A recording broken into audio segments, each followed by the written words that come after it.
El agua es el componente más abundante de la superficie terrestre. Es esencial para la supervivencia de cualquier forma de vida. El uso responsable del agua seguirá siendo clave para su disponibilidad y la preservación de nuestro medio ambiente.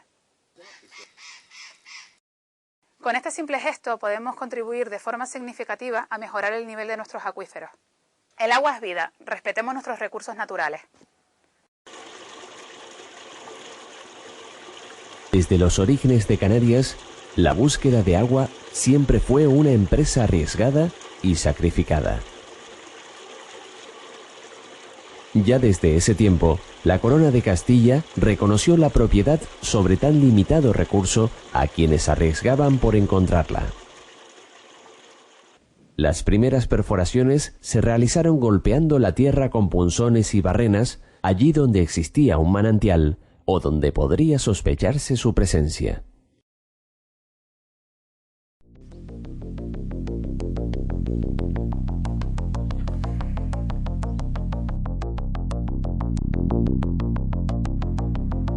En el siglo XX, la incorporación de medios modernos impulsó las obras de captación de aguas subterráneas.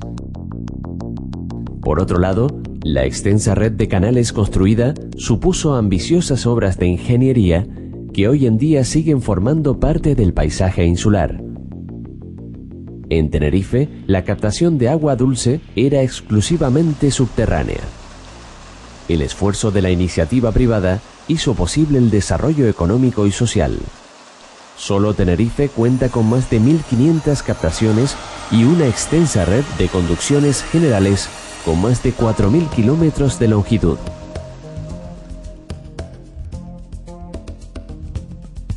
Agricultura, turismo y población constituyen la demanda esencial de agua, por lo que resulta fundamental para la economía de Tenerife, siendo condicionante imprescindible para el desarrollo del territorio.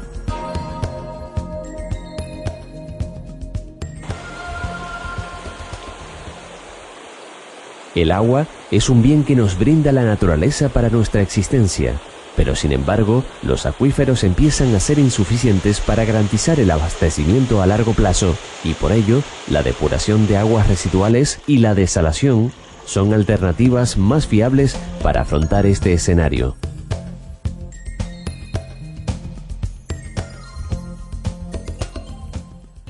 Debido a la complejidad que surge al querer disponer de agua en diferentes puntos de la isla y para su utilización en varios sectores de consumo, se hace imprescindible una compleja planificación hidrológica. Las diferentes técnicas de utilización del agua en la agricultura, la reutilización de aguas depuradas y la desalación de agua de mar contribuyen al aumento de los caudales. Pero el factor más importante para poder sostener el crecimiento del consumo de agua, sabemos todos que es la concienciación de la población de su uso responsable y entender que no es un recurso inacabable. Un bien escaso del cual pues en Canarias sabemos que tenemos que utilizarlo con el mayor cuidado posible y el objetivo, desde luego, es la reutilización. No solamente a lo largo de la historia la agricultura ha sido capaz de pasar desde una agricultura que utilizaba, y podríamos decir incluso que casi despilfarraba, ¿no?, el agua, hacia una agricultura que utiliza ese recurso con absoluta precisión. Hablando, por ejemplo, desde que antiguamente pues, los riegos se hacían a manta, a hoy en la que los riegos los aplica un ordenador, aplicándole a cada planta la cantidad de agua y de abonos que necesita. Pues todo ese recorrido ha sido capaz de hacerlo la agricultura, pasando por los riegos localizados de alta frecuencia que tenemos hoy, pero pasando desde un riego a manta, pasando por un riego por aspersión, hasta un riego por goteo.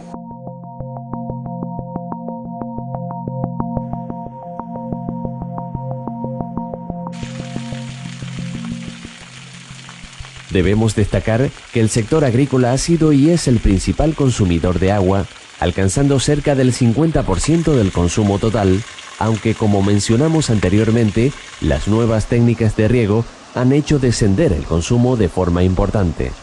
Por otro lado, el descenso de la superficie cultivada tiene mucho que ver.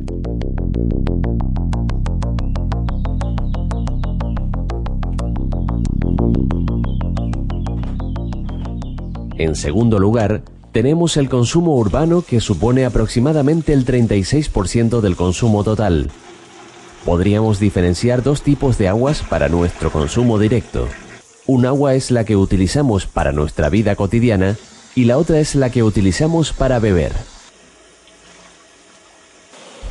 La legislación española diferencia entre tres tipos de agua envasada: agua de manantial, mineral natural o potable preparada. Otros países, caso de Alemania e Italia, mercados líderes en el consumo de agua envasada en Europa, unifican las dos primeras en una sola categoría, manteniendo su diferenciación con respecto a las aguas potables preparadas.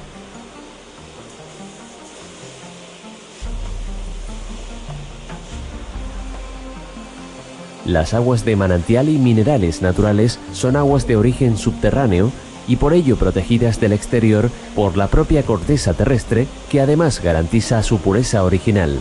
Sin embargo, las aguas de abasto público pueden venir de otras distintas procedencias, como embalses y ríos.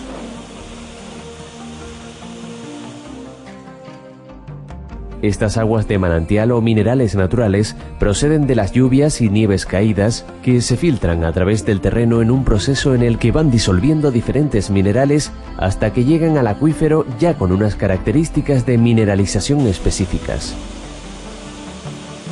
Posteriormente, estas aguas son captadas y seguidamente envasadas a pie de manantial en el propio origen. Este proceso de captación y envasado es complejo y en él se mantienen inalterables las características propias del agua. Ello implica procedimientos muy rigurosos y cuidados tanto en el momento de su captación en el origen como en su posterior canalización a través de unas tuberías y envasado final en la planta. Así, desde que el agua brota del naciente y es debidamente canalizada hasta la planta de envasado para iniciar el proceso de llenado, se realizan repetidos controles microbiológicos y físico-químicos que garantizan el cumplimiento de todos los requisitos higiénicos sanitarios para el consumo humano. Mientras se realizan todos estos controles analíticos y se obtienen los resultados, el agua embotellada permanece en observación un mínimo de 48 horas antes de ser distribuida para su comercialización y consumo final. La composición es, en última instancia, lo que hace que unas aguas sean distintas de otras. Esta composición siempre debe de mantenerse constante y dentro de los niveles máximos y mínimos permitidos por la legislación para que sea considerada apta para el consumo.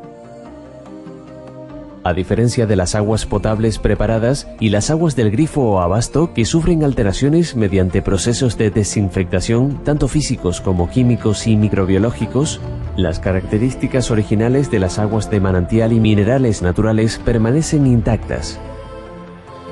Los profesionales de la salud y alimentación sana recomiendan el consumo de aguas envasadas como bebida saludable para una alimentación equilibrada. El agua es esencial para el organismo. Es el transporte de todos los elementos nutritivos que necesitamos. Además de una hidratación adecuada, nos aporta un equilibrio de minerales.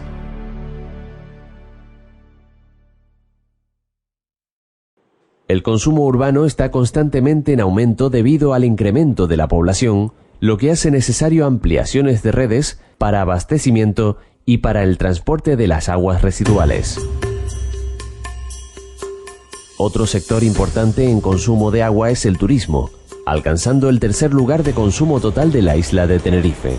Supone aproximadamente un 15% del total, pero al igual que el anterior, su incremento depende de la evolución del sector. El agua es algo fundamental para el desarrollo de cualquier sociedad y eso quedó patente desde los tiempos de la conquista, ¿no?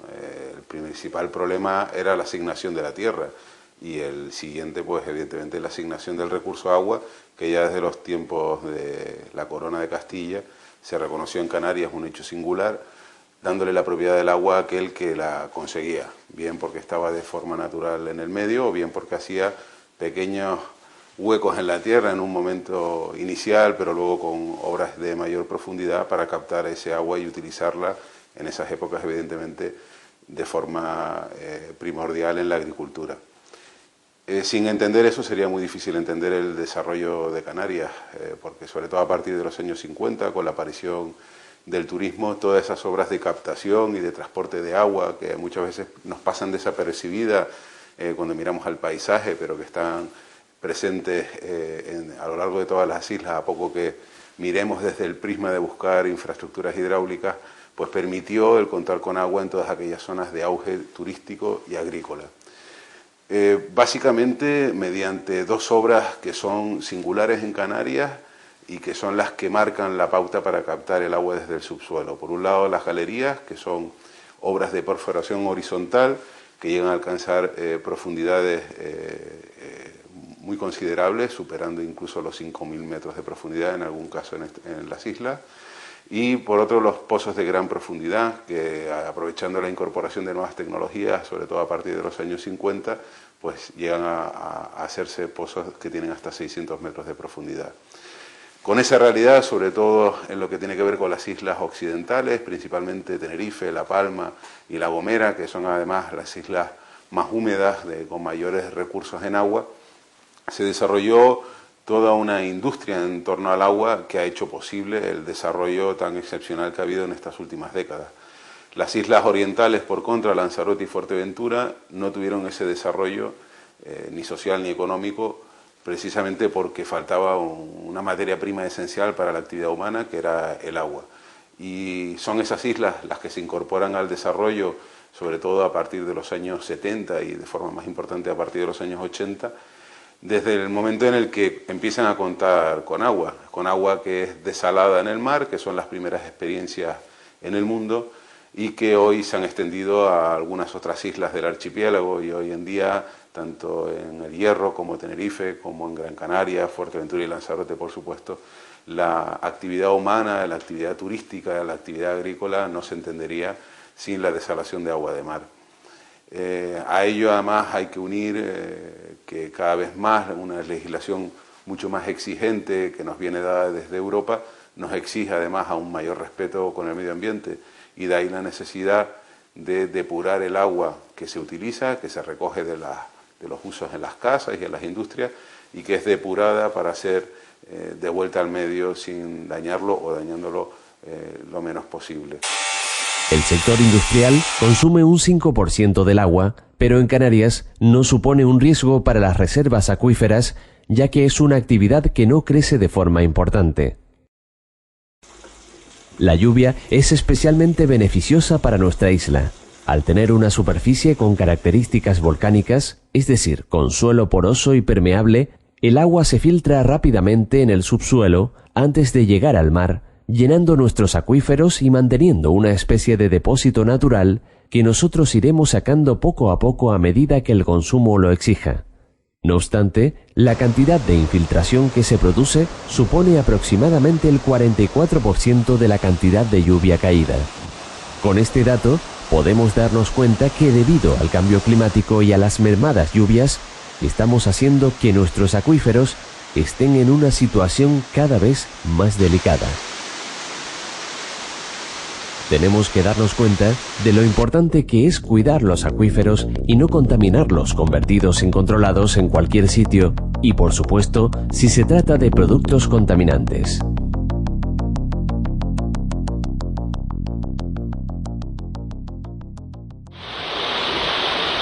Las escorrentías de los barrancos se utilizaban antiguamente para recoger el agua mediante tomaderos a los canales y así poder almacenar estas aguas de embalses de diferentes tamaños. Hoy en día se están realizando importantes obras de almacenamiento de agua en diferentes puntos de la isla, sobre todo en los lugares en donde el sector agrícola tiene un papel fundamental, y garantizar al agricultor el suministro de agua de riego durante todo el año. Por tanto, todo lo relativo a la economía del agua pues es muy importante. Economía que no solamente depende de las canalizaciones, que no solamente depende del precio al que se ponga el agua, sino que también es muy importante cómo se aprovecha ese agua en el suelo, para lo cual es muy importante adecuar la estructura del suelo, que sea una estructura y una textura que permita retener el suelo y aprovecharlo mejor, que no percole, que no se pierda ese agua. Un dato importante es saber que el agua que se vierte al mar por medio de los barrancos es solo el 2% del agua procedente de la lluvia. Sin embargo, resulta espectacular ver el agua cómo discurre por estos cauces y, sobre todo, si el caudal es considerable. El uso responsable del agua seguirá siendo clave para garantizar su disponibilidad y la preservación de nuestro medio ambiente. Abrir el grifo en casa todos los días se convierte en algo muy natural para todos y seguramente muy pocos alguna vez han pensado qué hay detrás de todo eso, ¿no? Qué esfuerzos se hacen, qué infraestructuras hay, cuántas cosas han hecho tantas y tantas personas para posibilitar algo que nos resulta totalmente natural y que seguramente